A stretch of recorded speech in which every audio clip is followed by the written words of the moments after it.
이 자리에 우리 주님께서 우리의 예배를 친히 받으시는 줄로 믿습니다. 오늘 우리가 같이 은혜 받으실 하나님 말씀 사도행전 2장 42절로부터 47절까지 제가 먼저 42절을 읽겠습니다. 서로 교독합니다. 그들이 사도의 가르침을 받아 서로 교제하고 떡을 떼며 오로지 기도하기를 힘쓰니라. 사람마다 두려워하는데 사도들로 말미암아 기사와 표적이 많이 나타나니 믿는 사람이 다 함께 있어 모든 물건을 서로 통용하고 또 재산과 소유를 팔아 각 사람의 필요를 따라 나눠주며 날마다 마음을 같이하여 성전에 모이기를 힘쓰고 집에서 떡을 떼며 기쁨과 순전한 마음으로 음식을 먹고 같이 합니다. 하나님을 찬미하며 또 온 백성에게 칭송을 받으니 주께서 구원받는 사람을 날마다 더하게 하시니라. 아멘.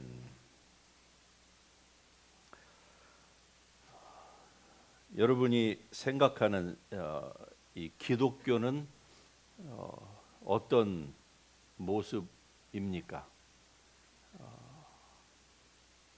성경이 묘사해 주고 있는 기독교는 어떤 것일까 하는 것은 오늘 본문에 잘 묘사가 되어 있습니다. 그런데 오늘의 세상은요, 너무나도 불안합니다.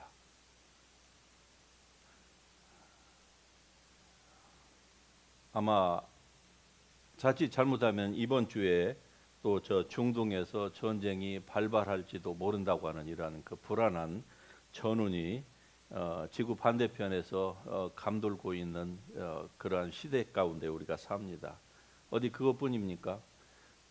인터넷이 이렇게 발달하지 않았을 때에는 우리가 그냥 우리 바운더리 안에서만 일어나는 일로 인하여서 이 마음의 영향을 받았어요. 그런데 지금은요, 동서남북 할 것이 없습니다.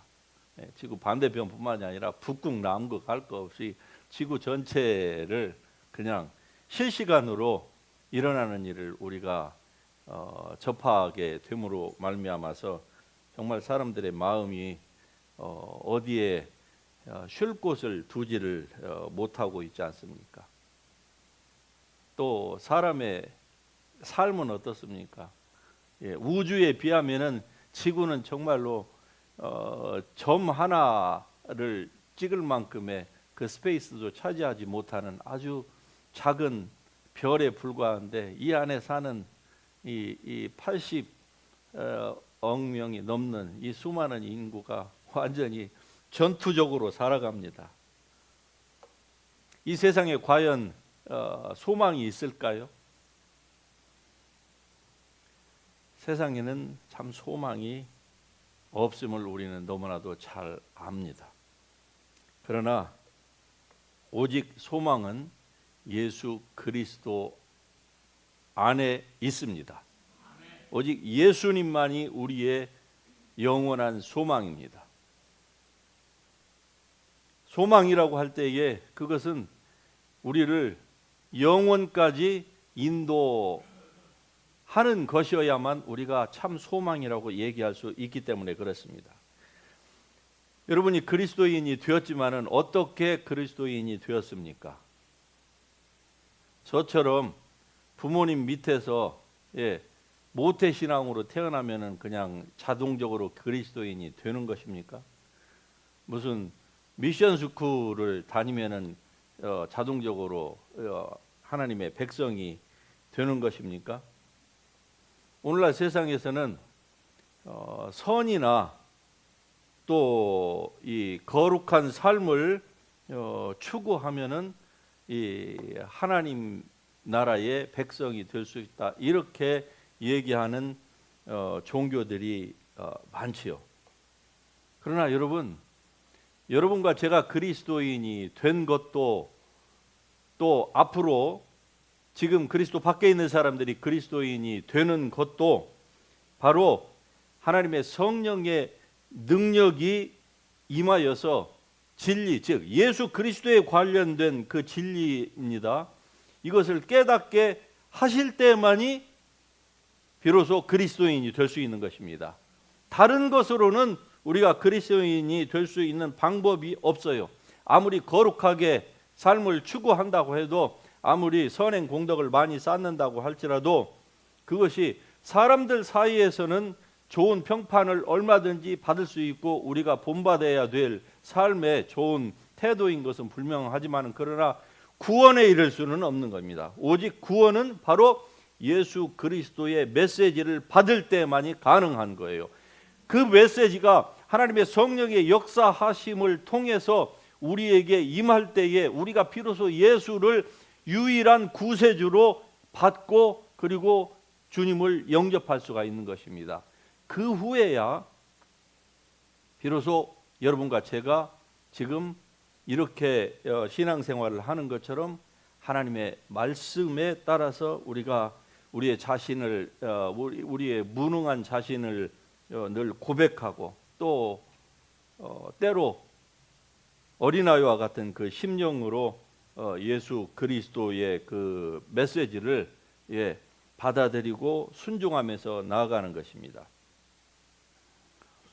그런데 오랜 신앙의 연륜을 가진 사람들 가운데 어떤 분들은요, 기독교를 이렇게 생각합니다. 기독교란 자기도 모르게 이렇게 그냥 생각이 이 신앙이 변질되는 거예요. 기독교란 지키지 않으면은 안 되는 어떤 의무감이라고 생각을 합니다.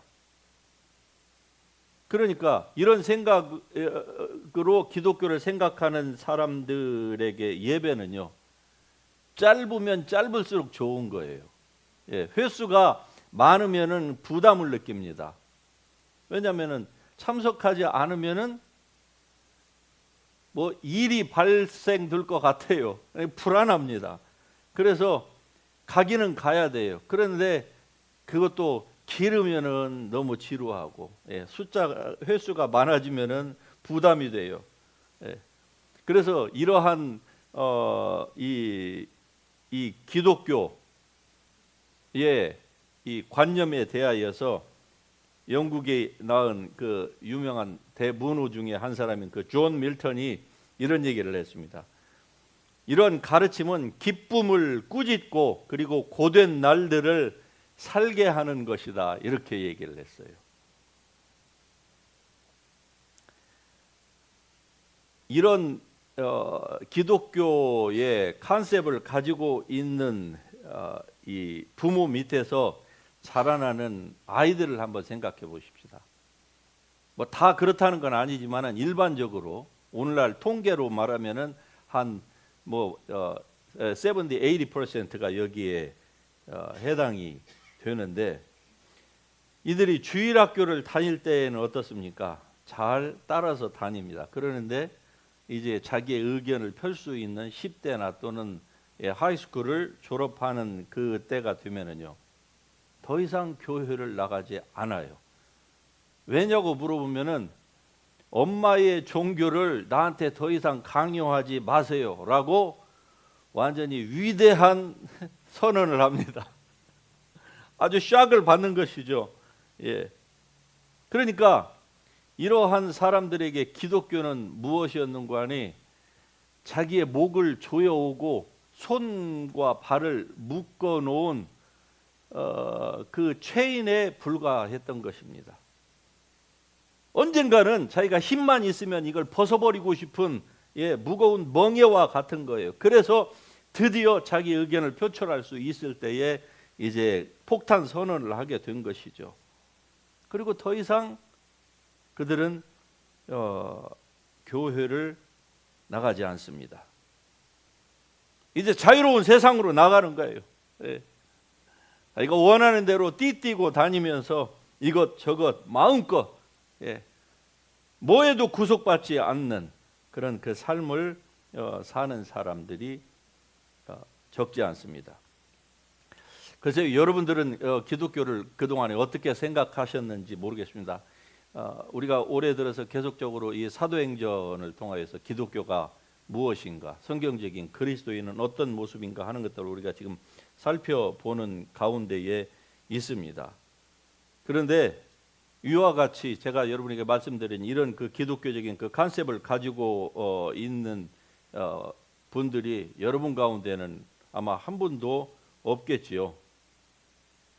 대답이 없으신 거 보니까 별로 자신이 또 없으신가 보다. 자, 그런데 이건 정말로 졸렬한 모조 작품과 똑같습니다. 오늘 성경에서 보여주고 있는 참 기독교와 그리고 그 기독교 메시지로 말미암아 변화된 사람들의 모습을 46절 7절에서 이렇게 기록하고 있습니다. 한번 같이 제가 읽어드리겠습니다. 그들이 날마다 마음을 같이하여 성전에 모이기를 힘쓰고 집에서 떡을 떼며 기쁨과 순전한 마음으로 음식을 먹고 하나님을 찬미하며 또 온 백성에게 칭송을 받으니 주께서 구원받는 사람을 날마다 더하게 하신다. 이렇게 말씀을 합니다. 예, 날마다 마음을 같이하여 성전에 모이기를 힘쓰고 집에서 떡을 떼고 집을 오픈한다는 것이죠. 그리고 기쁨과 순전한 마음으로 음식을 서로 나눠 먹고 하나님을 찬미하고 예배하고 그러한 모습이 기독교를 비난하는 사람들에게까지 칭송으로 그들에게 다가옵니다. 그러한 모습들을 보고 주께서 구원받는 사람을 날마다 더하게 하신다. 몇 년 전에 네팔에서 큰 이 지진이 일어났었죠. 그리고 또 그 전에는요 또 뭡니까 팬데믹으로 굉장히 힘들었었죠. 그런데 오히려 이 지진이나 이 팬데믹 기간 동안에 네팔의 기독교인은 기하급수적으로 성장을 했다고 하는 보고를 현지인들로부터 직접 들었습니다. 왜냐하면 이런 모습들이 그들 가운데 보여졌던 거예요. 국가적으로는 교회를 핍박해가지고 전도하지 못하게 하고 아주 굉장히 그 삼엄한 모습을 보였습니다. 힌두교가 위험을 느낀 거예요. 그런데 오히려 사람들이 교회 안으로 들어왔던 거예요. 그것은 그들이 막을 수가 없었던 것 같습니다. 자, 많은 사람들은 이렇게 생각을 해요. 이런 모습들은 우리도 가지고 있었어. 언제 우리도 이런 비슷한 모습들을 한국 교회도 가지고 있었습니다. 저는 60년대는 잘 모르죠. 그때는 어린아이였으니까. 그런데 70년대, 80년대, 특별히 그 70년대에는 이런 모습이 어디에 가나 있었어요. 농촌이나 도시에나. 그런데 지금은 더 이상 찾아보기가 참 힘들지요. 그래서 이런 것은 더 이상 없다고 사람들이 단정을 짓습니다. 그러나 그건 섣부른 판단입니다. 이런 모습은요, 기독교 역사적으로 볼 때에 하나님의 성령의 역사가 있고 그래서 개혁과 부흥이 일어났던 곳은요, 잘 사는 나라든 못 사는 나라든 가리지 않고 이런 모습은 있어 왔습니다. 할렐루야. 그리고 지금도 일어나고 있습니다. 그러므로 우리도 이런 모습을 사모하십시다. 베드로는 이러한 일들이 어떻게 가능했는지에 대하여서 이렇게 사도행전 2장 39절에서 얘기합니다. 이 약속은 너희와 너희 자녀와 모든 먼데 사람 곧 우리 하나님이 얼마든지 부르시는 자들에게 하신 것이라 이렇게 얘기해요.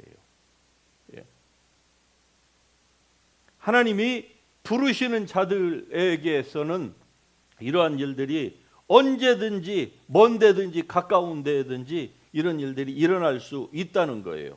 왜냐하면 너희를 어둠 가운데서 불러내 그의 기이한 빛에 들어가게 하신 그 하나님은 지금도 역사하시기 때문에 그렇습니다. 오늘 찬양 가사에서도 살아계신 하나님, 이 자리에 함께 계시는 하나님, 여러분 이것이 기독교입니다. 주님은 그냥 멀리 천국 그 하나님의 보좌 우편에서 재림할 날만을 기다리시는 분이 아니에요. 그분이 우리가 당신의 이름으로 두세 사람이 모여서 예배할 때에 어떻게 오시는지, 아니 이러한 모임이 지금 전 세계에서 얼마나 많습니까? 그런데 어떻게 모든 장소에 또 동일하게 주님께서 가시는지 우리는 다 알 수 없지만, 그러나 하나님은 전능하신 분이기 때문에 당신이 하시는 말씀을, 그리고 그 약속을 지금도 동일하게 지키고 계시는 하나님이십니다. 그 말은 우리 예배 가운데 주님께서 오셔서 예배를 받으신다는 거예요. 할렐루야. 누가 좋은 것을 가서 주님께서 기록하시려고 오시는 것이 아니고, 우리가 하나님을 예배할 때에 그 예배하는 그 경배의 대상이 바로 주 예수 그리스도 아닙니까? 할렐루야. 우리가 그분을 예배한다는 것은 그분을 보내신 성부 하나님을 예배하는 것입니다. 할렐루야. 우리를 그렇게 예수님과 하나님께 예배할 수 있도록 우리 안에서, 우리 속에서, 우리 가운데서 역사하시는 하나님의 성령을 우리가 예배하는 것입니다.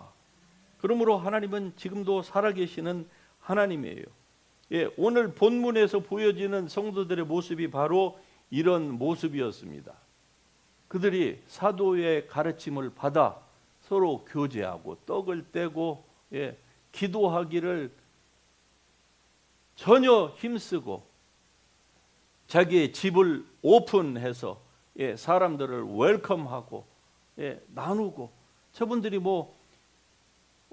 저 가운데 좀 생활에 그래도 여유가 있는 사람도 있었겠지만은 대부분의 사람들은 기독교 초기에 믿는 사람들은 하층민이었습니다. 여러분이 잘 알다시피. 그러니까 넉넉한 사람이 없었어요. 없었다고 해도 과언이 아닌데, 그런데 자기 집을 오픈을 했어요. 이런 모습은요, 오늘날도 여전히 하나님의 성령의 은혜를 받은 사람들에게서 나타나는 모습입니다. 할렐루야. 그러나 기독교를 종교로 생각하는 사람들에게 있어서는 이런 모습을 기대하기가 어렵지요. 왜? 여러분, 종교는 생명력이 없습니다. 그냥 기계적이고 활력이 없어요. 예배, 주일 성수, 이런 것은 사실 의무감과 그리고 두려움 때문에 하는 경우가 많아요. 그러니까 거기에서는 참 기쁨을, 그런 기독교라고 생각하고 믿는 분들에게서는 참 기독교의 모습을 발견할 수가 없는 것이죠. 그러나 여러분, 성경적인 기독교, 오늘 본문과 같은, 그리고 지금도 저런 모습을 보이는 사람들에게 있어서는 기독교는요, 생명과 능력이 있습니다. 그리고 그런 사람들 가운데에서는 자기 부인으로 충만합니다.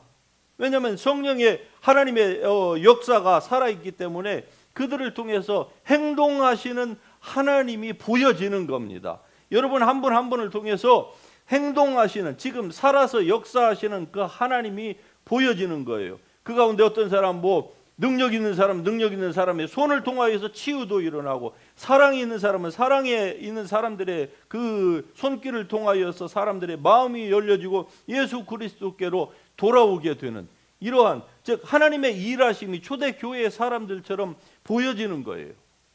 그러므로 말미암아 모든 영광을 하나님 앞에 돌리는 것입니다. 여러분 안에서, 예수 그리스도 안에서 역사하셨던 그 동일하신 하나님이 지금도 역사하고 계심을 믿으십니까? 여러분 믿을 수 있길 주의 이름으로 축복합니다. 그런데 여러분의 이 영혼 전체를 흔들었고, 그리고 영원한 나라에까지 우리를 인도하시고 그곳에서도 영원히 우리와 함께 하시는 이 귀중한 이 하나님의 존재를 만일에 전혀 느껴본 적이 없는 사람, 아니면은 까마득하게 옛날에 한 번 느껴보고 그 후로 전혀 그런 느낌이 없이 그냥 의무감으로 신앙생활을 하는 사람들이 있다고 하면은 오늘의 이 말씀이 여러분에게 큰 챌린징이 될 수 있기를 주의 이름으로 축복합니다. 주님은 지금도 여러분 안에서 역사하고 계십니다. 그 증거가 바로 여러분이 오늘 이 자리에 앉아 계신다는 것입니다. 할렐루야. 그 주님은 지금 어떤 일을 하고 계십니까? 여러분과 저를 다시 빚어내고 계십니다. 할렐루야. 물론 우리의 영혼을 그리스도 안에서 새롭게 만드신 것은 분명해요. 하지만 이 주님은 어떤 분입니까? 우리를 흑암의 권세에서 건져내셔서 하나님의 사랑의 아들의 나라로 옮기신 분이십니다. 그래서 성경은 너희가 이 패역한 세대에서 구원을 받으라! 이렇게 말씀합니다. 구원을 받으라. 이 패역한 세대에서 구원을 받으라고 하는 것은 첫 번째는 영혼의 구원을 얘기하는 거예요. If anyone is in Christ, he is a new creation. The old has gone, the new has come. 새로운 영혼으로 거듭나게 하신 것입니다. 그러나 여기서 구원을 받으라라고 하는 이 사도 베드로의 이 외침에는 단순히 영혼 구원만이 포함되어 있는 것이 아닙니다. 이 구원에는 우리가 이 땅에서 사는 동안에서의 우리의 삶 가운데에 또 다른 구원을 얘기하고 있는 거예요. 무슨 구원입니까? 우리의 부족한 인격으로부터 구원을 받아라. 즉 성숙해져라, 변화되라, 그 말입니다. 우리의 악한 본성으로부터 구원을 받으라고 얘기를 합니다. 우리의 몸에 남아있는 죄의 찌꺼기를 제거하라. 그것이 구원을 받으라, 이런 표현 가운데에 다 포함이 되어 있는 것입니다. 여러분의 삶을 여러분 자기 자신의 것이라고 생각하지 말고 너는 그리스도에게 속하였다고 하는 사실을 알고 너의 삶의 우선순위를 뒤바꿔라. 이게 구원을 받는 과정입니다. 여기에는 예외가 있을 수가 없어요. 우리 모든 사람들이 다 구원을 받아야만 하는 것입니다. 그래서 성경적으로 보면은 우리는 이미 구원을 받았고, 할렐루야! 그리고 구원을 받고 있으며 앞으로 완전히 구원을 받을 것입니다.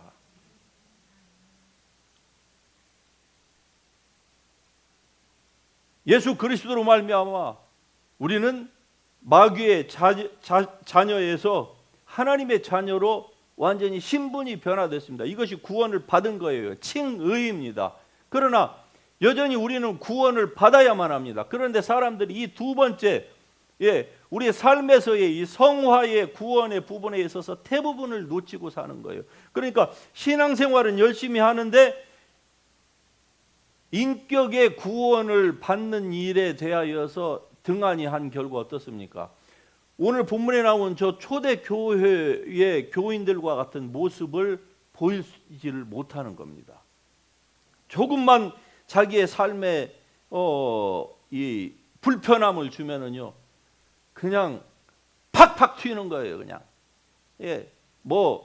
저 독립기념일에 불꽃은 저리 가랍니다. 그냥 팍팍 튀는 거예요. 왜 그렇습니까? 인격의 구원이 아직 그 부분에 대한 그 구원을 등한시하기 때문에 그런 거예요. 그러나 이 부분도 우리가 다뤄나가야 되는 부분입니다. 그걸 성경에서는 구원을 받으라 이렇게 얘기를 하는 겁니다. 이 성화 구원을 게을리하면은요, 하나님의 나라에 갔을 때에 우리가 정죄를 받는, 즉 영원한 지옥의 형벌의 심판은 없지만, 그러나 하나님이 여러분과 저를 위하여서 예비해 놓으신 영원한 영광의 면류관은 없는 것입니다. 그래서 여러분이 이 지금 구원 받아야 되는 여러분의 성품의 구원, 또 악한 본성으로부터의 구원, 죄의 찌꺼기를 어떻게 처리해야 되는지에 대한 이러한 구원에 대하여서 여러분 결코 게을리하지 말기를 주님의 이름으로 축복합니다. 그러면은 완전히 구원받을 날이 우리 앞에 다가옵니다. 그때에 우리 몸은요, 예수 그리스도와 같이 변화될 것이에요. 할렐루야. 모든 무릎이 주님의 이름 앞에 꿇을 것이고 모든 혀가 예수 그리스도를 하나님이라 고백하는 그때에 우리는요, 예수님처럼 영화로운 구원, 완전한 구원, 우리의 육체도 다 예수님처럼 영화롭게 변화되는 천사와 같은 그런 몸을 입는 그 구원을 우리도 받게 되는 그날이 있게 될 것입니다. 할렐루야. 초대교회 그리스도인들이 보여준 모습이 바로 이런 모습이었습니다. 그들은 그들의 삶의 중심이 완전히 바뀌었어요. 자, 이들이 어떤 사람들이었는지는 여러분이 잘 압니다. 불과 몇 주 전까지만 해도 빌라도가 바라바를 놓고서 바라바와 예수를 중에 누구를 놓아주면 좋겠냐. 그럴 때에 바라바를 놓아주고 예수를 십자가에 못 박으소서, 못 박으소서, 못 박으소서. 그들이 이렇게 한마디로 폭도가 되었던 존재들이 아닙니까? 그런데 오순절에 성령이 임하자 그들이 어떻게 됐습니까? 바뀐 거예요. 그 오늘 이 본문의 모습에서처럼 그들이 자기의 집을 오픈을 했습니다. 여러분, 어디에나 어느 사람이나 여러분 자기의 집을 오픈하는 것이 쉬운 게 아닙니다. 돈이 있고 없고를 떠나서 그 자기의 마음을 온전히 나누고 물질을 나누고 한다는 것은 정말로 어려운 문제예요. 그러는데 이들은 그렇게 하기 시작했습니다. 예수를 그렇게 비난했고 예수를 따르는 제자들을 향하여서 손가락질을 하고 무식한 자다, 대낮부터 세술에 취했다, 이렇게 비난하는 자들이 그들을 따르기 시작한 거예요. 그리고 공개적으로 세례를 받았습니다. 세례를 받는다고 하는 것이 당시에 얼마나 하이 리스키한지를 이들은 잘 알고 있었습니다. 예수님을 죽였을 뿐만이 아니라 예수님의 그 이복 동생 야고보, 예루살렘 교회의 기둥이었습니다. 야고보 사도를 죽였어요. 예수님 승천 후에. 그러므로 이제 공개적으로 이 두려움이 예루살렘뿐만이 아니라 예수를 믿고자 하는 모든 사람들에게 다 끼쳤던 것이 아니겠습니까? 예수 믿는 사람은 한두 사람을 감옥에다가 갖다가 집어 넣는 거, 뭐 무슨 얘기를 했다고 해가지고 감옥에다가 집어 넣는 거하고 예수 믿는 사람을 잡아다가 참수를 해가지고 온 사람들이 볼 수 있도록 공포 정치를 펼치는 거하고는 완전히 다르잖아요. 근데 그러한 가운데서도 이 초대교회의 사람들은요, 자기의 삶이 바뀌어지니까 어땠습니까? 일 끝나고 모여서 기도하기를 힘쓰고 가난한 자들을 서로 돌봐주고 사랑을 나눠주고 음식을 나눠주고 그리고 복음을 나누는 이러한 일들을 한 거예요. 즉 삶의 우선순위가 완전히 바뀐 사람들입니다.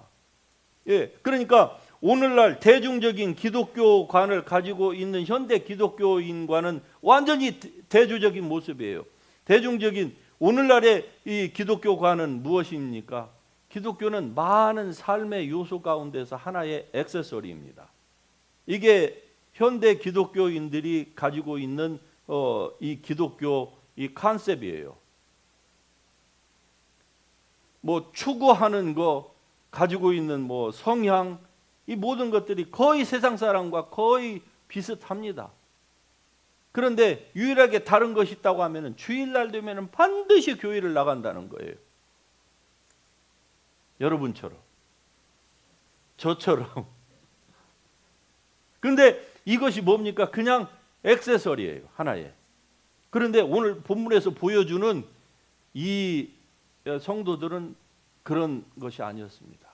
바뀐 거예요. 완전히 삶의 우선순위가 완전히 바뀌었습니다. 그래서 이러한 모습을 성경은 오늘 우리가 추구하라고 이 말씀을 기록하고 있는 줄 믿습니다. 할렐루야. 그리고 하나님의 성령이 임하고 주님의 은혜를 사모하는 사람들은요, 시대를 초월해서 이러한 모습을 우리 가운데에서 발견할 수 있을 것입니다. 그리고 여러분이 그 중심이 될 수 있기를 주님의 이름으로 축복합니다.